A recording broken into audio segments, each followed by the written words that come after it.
مرکز مطبوعات کمیته ولایت‌های فوق‌العاده تاجیکستان خبر داد که شام 23 مای سال 2023 در پی بارشات شدید در یک قطار منطقه‌های جمهوری سیل آمده است.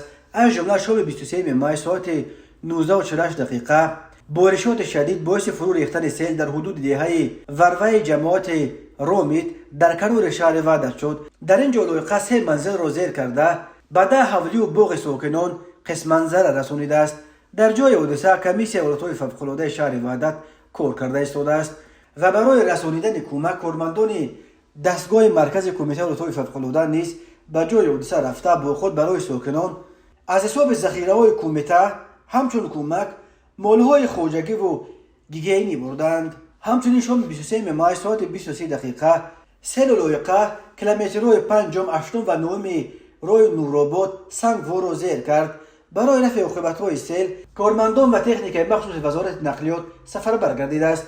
کمیته ولایت‌های فوق‌العاده گفت خوشبختانه در این آفت‌ها کسی آسیب ندیده است. کمیته خاطر رسان کرد که خطر فرو ریختن سیل و ترمه و یرچ و بالا رفتن سطح آب دریاها و کانال‌ها و آبانبارها در تاجیکستان کمش تا 26 مای بلندباخی میماند. به این دلیل از همه خواسته شده است که احتیاط کنند. در این رابطه کمیته ولایت‌های فوق‌العاده از ساکنان و مهمانان کشور خواسته است که در چنین روزهای خطرزا به ساحل مخزن‌های آب نروند، هنگام حرکت با راه‌های کوهی احتیاط کنند.